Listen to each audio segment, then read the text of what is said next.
Hey, good afternoon to everyone. In the previous lecture, we have done with the resources and conservation of resources. Now today we are going to learn about land utilization. Land utilization is classified under sub 5 groups. Let's study in detail one by one. First one is forest. Forest land, very simple. It is reserved as a forest. Then second one is land not available for cultivation. ऐसे land जो cultivation के लिए available नहीं है, यानी कि जहाँ पर कोई कल्टीवेशन नहीं हुआ जाता. Such lands are classified sub classified under two groups. One is barren and waste land. Barren waste land यानी कि ऐसे लैंड जो कि कल्टीवेशन के लिए कभी यूज ही नहीं हुए, वो बैरर है, वो बंजर ज़मीन, ऐसी ज़मीन. Then lands not available for agricultural use, यानी कि जहाँ पर एग्रीकल्चरल नहीं होता, फॉर एग्जांपल वो कंस्ट्रक्शन के लिए यूज होता है या डैम्स बिल्ड करने के लिए यूज होता है, ऐसे लैंड होते हैं, वो आ जाते हैं land not available for cultivation. Then next one is other uncultivable land. अब ये जो बैरर और वेस्ट लैंड है और land available for agricultural use है, इनको छोड़कर नेक्स्ट अनकल्टिवेबल लैंड कौन से है? Uncultivable land is also sub classified under 3.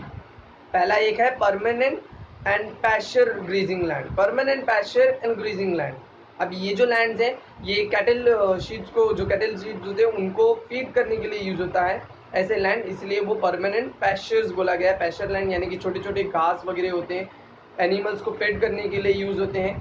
तो ये लैंड भी अगेन कल्टीवेशन के लिए यूज नहीं होता, इसलिए ये क्लासिफाइड है अंदर uncultivable land.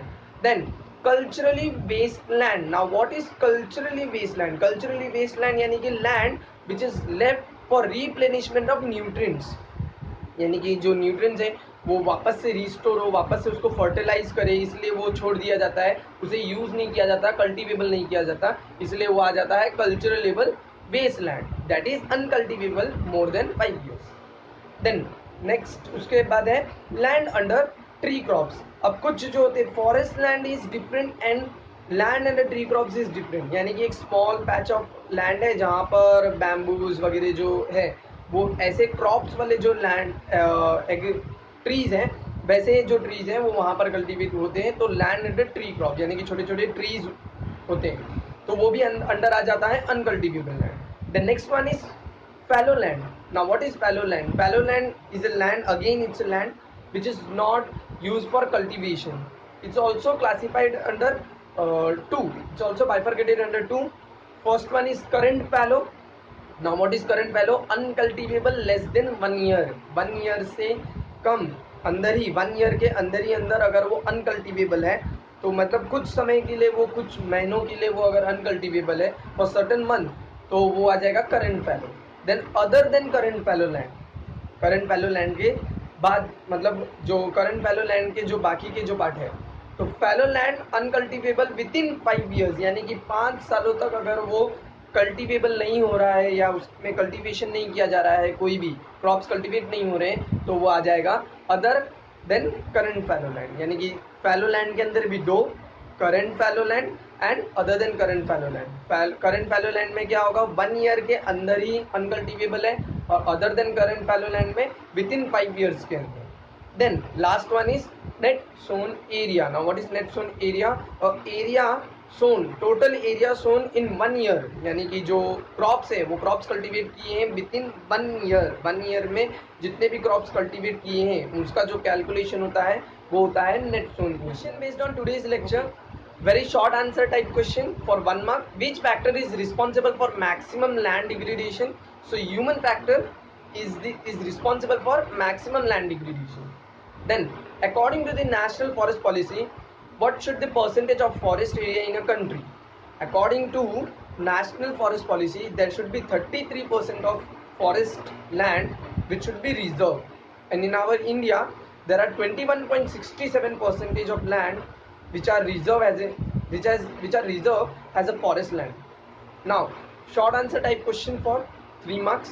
Okay, mention 3 physical factors and 3 human factors which determine use of land in India. So 3 physical factors. Physical factor में आ जाएगा टोपोग्राफी, जगह का कौन से जगह पे कैसा जगह है उसकी topography, physical appearance. Okay, then climate, climate कैसा है, अकॉर्डिंग टू द क्लाइमेट वहाँ का लैंड भी वैसा होगा. देन क्लाइमेट हो गया. Then soil type, soil type वहाँ का सॉइल जो है, सॉइल के अंदर बहुत सारे मिनरल्स होते हैं, since soil is made from various minerals. तो मिनरल्स के वजह से भी सॉइल के भी अलग अलग टाइप होते हैं, कुछ सैंडी होता है, कुछ लेटराइट होता है, कुछ रेड होता है, ब्लैक सॉइल होता है। हम हमारे नेक्स्ट टॉपिक में वही पढ़ने वाले हैं। Then human factor, 3 human factor, जहाँ पर पॉपुलेशन डेंसिटी आ जाता है। पॉपुलेशन ज़्यादा पॉपुलेशन होगा तो लैंड का जो क्वालिटी होगा वो थोड़ा कम होगा। Then technological capability, land technologically accessible है या नहीं है, वो एक फैक्टर आ जाता है। देन कल्चरल एंड ट्रेडिशन, कुछ सर्टन कल्चर्स एंड ट्रेडिशन की वजह से भी लैंड पे इफेक्ट पड़ता है। देन नेक्स्ट आता है, नेक्स्ट क्वेश्चन पे आते हैं हम। 33% of the total land area of a country should be under forest, justify this statement. ये क्वेश्चन 2012 एंड 13 में पूछे गए थे। 33% of the total land area of a country should be under forest, ये जैसे हमने बोला नेशनल फॉरेस्ट पॉलिसी के अकॉर्डिंग, तो इसको जस्टिफाई करना है स्टेटमेंट को।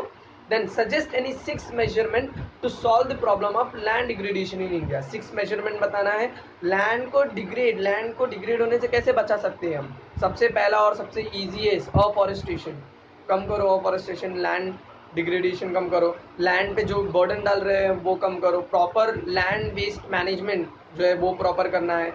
Then some tricks are there, contour plugging is nothing but contour lines are built up, जहाँ पर कैसा होता है कि वो वाटर की वेलोसिटी को डिक्रीज कर देता है, वाटर की वेलोसिटी डिक्रीज हो जाएगी, इरोजन होगा ही नहीं। देन स्ट्रिप फार्मिंग में क्रॉप्स जो होते हैं वो कल्टीवेट करते हैं एक स्ट्रिप जैसे, एक बेल्ट में फॉर्म करते हैं, जहाँ पर विंड का जो फोर्स होता है वो कट डाउन हो जाता है, जिसके वजह से अगेन वो जो इरोजन है वो इरोजन स्टॉप हो जाएगा। तो ऐसे 6 मेजरमेंट्स आपको मेंशन करने हैं। Then long answer type question for 5 marks. How much land is degraded in India at present, explain any 4 human activities which are mainly responsible for land degradation in India. ये है आपके लिए 5 marks के लिए और 5 points. So this are the questions based on today's lecture, जिसको अगर आप कर लोगे, याद कर लोगे, बाहर कर लोगे, तो आज का लेक्चर आपके लिए सक्सेसफुल हो जाएगा। सो नेक्स्ट वीडियो में आगे हम सॉइल के बारे में पढ़ने वाले हैं, वो हम नेक्स्ट वीडियो में पढ़ेंगे। Thank you.